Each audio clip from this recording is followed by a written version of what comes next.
Welcome to our deep dive today. We're exploring a story that I think is both captivating and thought-provoking. Hmm. Lucifer's fall from grace. Hmm. Yeah. It's a tale that I think speaks to some of our deepest human anxieties, Hmm. that fear of challenging authority, the allure of power, what happens when you have unchecked ambition. Yeah. And what's so fascinating to me is how this story, a lot of times it's rooted in like biblical tradition. Right. It finds echoes in ancient Egyptian mythology, which Right. suggests that these themes are, truly universal. Okay, so we're not just talking about the typical fallen angel narrative, right? We're Yeah. going deeper. We're blending these biblical accounts with these Egyptian parallels. Exactly, yeah. We're going to uncover some surprising connections and I think delve into a side of Lucifer's rebellion that might challenge kind of what you think you know. Okay. But to really understand the weight of his fall, we need to start at the beginning with the creation of Adam. All right, so let's rewind all the way back to the Garden of Eden. God creates Adam, and what's the crucial detail here that often gets overlooked? It's not just that Adam was created, right? It's the power that he was granted, dominion over the earth. Right. Imagine that for a second from Lucifer's perspective. You're a powerful angel, perhaps one of the first, and you witness this new creation made from dust, being given authority over everything. It's almost like promoting the intern over the seasoned executive. Talk about a bruised ego. Precisely. And remember, Lucifer wasn't just any angel. He was a prince among them, a general commanding legions. This wasn't some disgruntled low-level employee. This was someone with, real power and influence choosing to risk it all. Right. And that really, to me, raises the stakes of the story. So we're not just talking about, simple disobedience. Right. This is a full-blown power struggle brewing in the heart of heaven. Exactly. And to understand why Lucifer would even consider such a drastic move, we need to delve into his motivations. Okay. What drove him to challenge the very creator of everything? Right. And the answer, at least in part, lies in his immense pride and this kind of searing jealousy he felt toward Adam. I can only imagine the kind of ego it takes to even think about challenging the Almighty. Right. It's almost beyond comprehension. And this is where I think those Egyptian parallels become incredibly illuminating. If we look at myths like Set rebelling against Ra or Horus battling Set, we see similar themes playing out. Okay. The struggle for power, the defiance of divine authority, the consequences of, ambition unchecked. It suggests that these are not just isolated incidents, Right. but reflect a fundamental tension that exists in the cosmos, even among the gods. So these ancient Egyptian stories, even though they predate the Bible, they might actually offer a deeper understanding of the forces at play in Lucifer's rebellion. Precisely. They offer, I think, a different lens through which to view these, timeless themes of pride, jealousy, and the challenging of divine authority. And they suggest that, the story of Lucifer is not just a biblical tale, but a reflection of something much deeper, something woven into the very fabric of existence. Okay, so we've set the stage. Yeah. God creates Adam, granting him dominion. Right. Lucifer's pride and jealousy ignite, and we see these echoes in Egyptian mythology. What happens next? How does this tension actually erupt into this great war in heaven we've heard so much about? Well, Lucifer, consumed by his pride and unwilling to accept this new order, he makes a fateful decision. He chooses to rebel. And he doesn't go it alone. He manages to persuade a significant portion of the angels, a third of the heavenly host, to join his cause. Wait, a third? That's a lot of rebellious angels. It really speaks to Lucifer's charisma and the seductive nature of his promises, doesn't it? Absolutely. And it really highlights the scale of this conflict. This wasn't a minor squabble among angels. This was a cosmic showdown, a war that would shake the very foundations of heaven. So cue the epic battle music. Give me a sense of this war, the forces involved, the sheer scale of this clash of angelic armies. Imagine this. 6 million angels, led by the archangel Michael, marching toward Lucifer's stronghold. It's a scene of unimaginable grandeur and terror. Chariots of fire, angels wielding swords of flame, the air thick with the clash of celestial weaponry.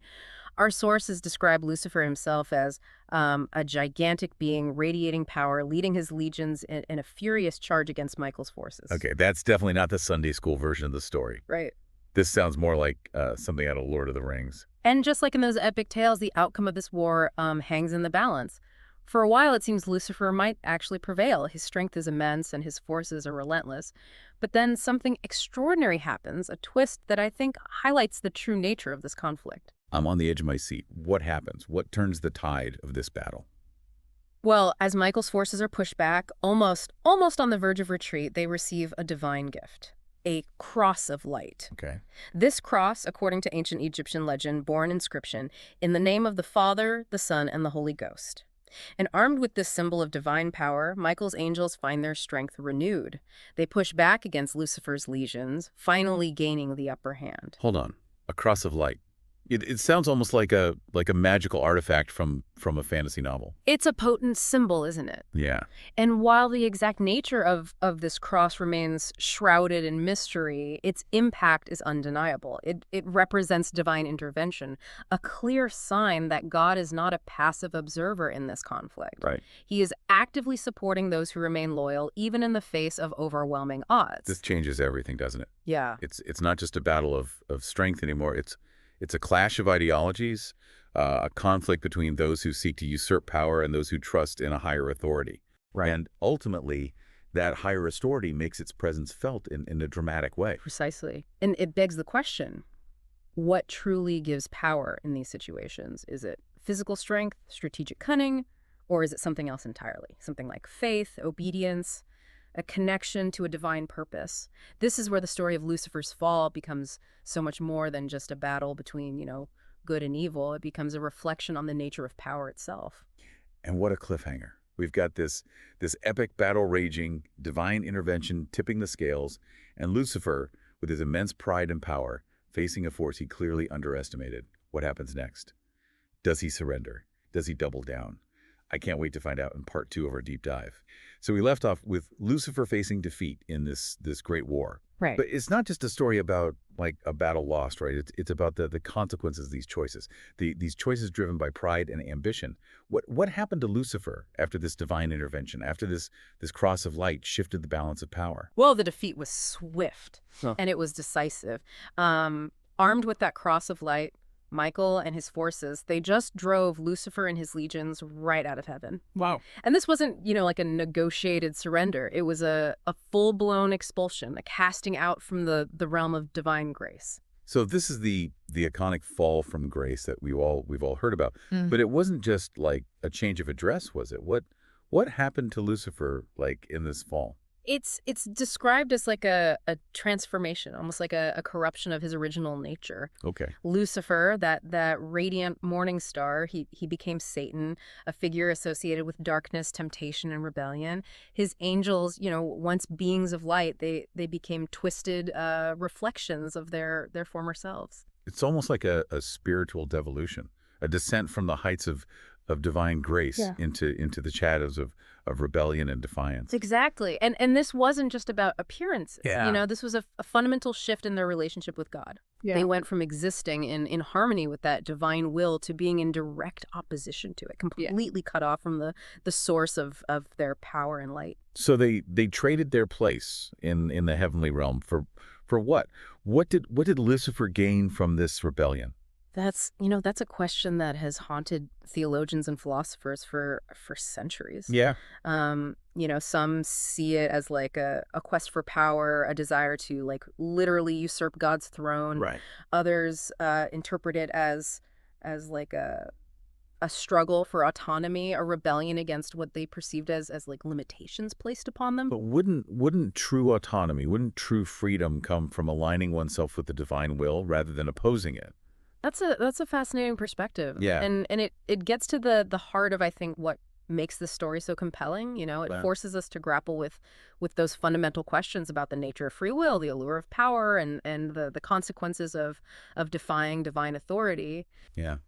This ancient tale with its cosmic battles and fallen angels, it seems to be like reflecting something very human, doesn't it? Our own struggles with temptation, the desire for power, the consequences of choices driven by ego rather than a higher purpose. Absolutely. Lucifer's rebellion, it serves as a cautionary tale, I think. Right. Reminding us that even the most radiant beings can be corrupted by by pride and ambition. Yeah. It's a story that, it challenges us to examine our own motivations, our own choices, and the paths we choose to walk in life. So while Lucifer's fall, it represents the dangers Yeah. of this unchecked pride. What about the other side of the equation, Michael, and his angels, those who chose loyalty over temptation? What lessons can we glean from their victory? Their story, it's equally profound. It demonstrates the power of unwavering faith, humility, and a willingness to serve a higher purpose. Right.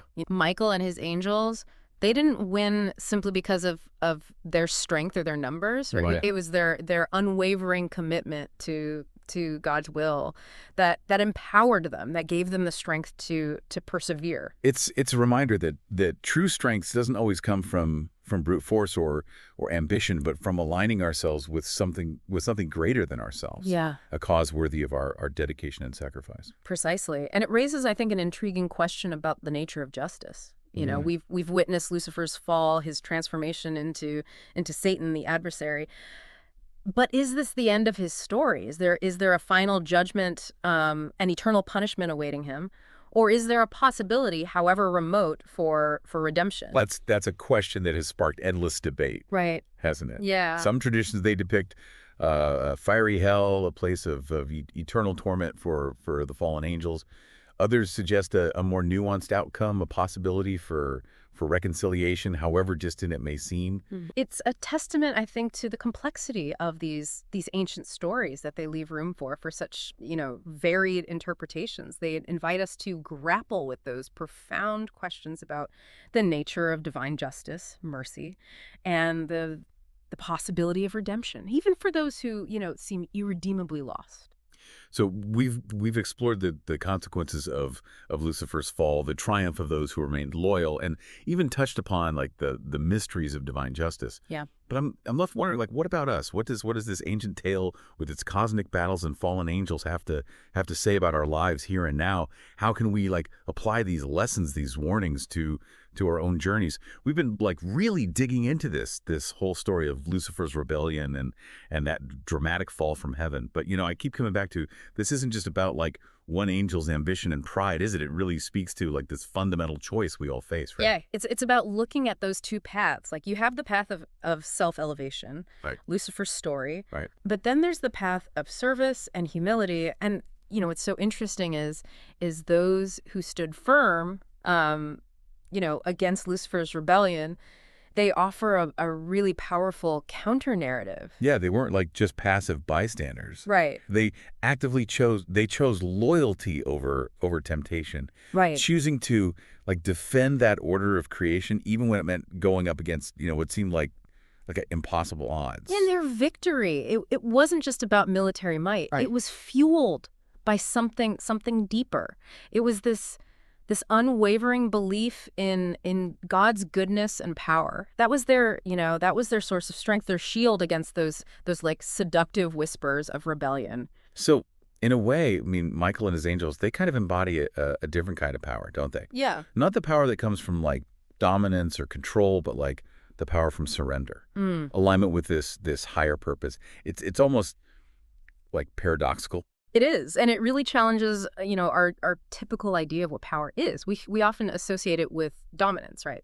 Control, influence. But the story of Michael, his angels, it suggests that true power lies in something else entirely. In humility, in service, in recognizing that we are part of something much, much larger than just ourselves. Yeah. And that's a powerful message, especially in a world that, so often glorifies ambition and self-promotion. Yeah, it is. It really makes you wonder, how do we cultivate that kind of power in our own lives? Right. How do we even tell the difference between, those seductive whispers of our ego, which might lead us down that same path as Lucifer, and that quieter call of our higher selves, the part of us that's urging us towards that path of service and humility? That's the $1 million question, isn't it? It is. It's a journey, right? Self-discovery, learning to tell the difference between the fleeting allure of power and that kind of enduring strength Mm. that comes from aligning ourselves with a purpose greater than our own ego. Yeah, and it's a journey that takes constant vigilance. I mean, that temptation to choose the easy path, to put our desires first, our ambitions above everything else is always there. Right. But Lucifer's rebellion, that whole story, it reminds us that that path, it ultimately leads to isolation, Mm. separation from the true source of power and fulfillment. It's like trading, I don't know, like a vast, like interconnected ocean for a small stagnant pond. Yeah. You might think you have more control in that pond, but you've cut yourself off from something much, much bigger. Yeah. Those life-giving currents of something much vaster, Yeah. something much more profound. Exactly. And the story of Michael and his angels, Yeah. that offers like that other way. It reminds us that there's that other path, the one that leads to a deeper sense of purpose, Yeah. of belonging. And it's not always easy, Right. but it's the path that leads to true freedom, to real fulfillment. So as we wrap up this deep dive into Lucifer's fall, Yeah. we're left with this powerful question. Which path are we going to choose? Are we going to give in to those whispers of our ego, always seeking power, control at the expense of others? Or are we going to embrace that path of humility and service, Mm. aligning ourselves with a higher purpose, recognizing that true power comes from connection, from surrendering to something so much greater than ourselves? These ancient stories with those cosmic battles and these profound lessons, they give us guidance, but the choice is ultimately ours. And the consequences of that choice, Lucifer's story shows us are going to shape not only our own destinies, but the world we live in. So choose wisely. And may the light of wisdom, may it guide your steps.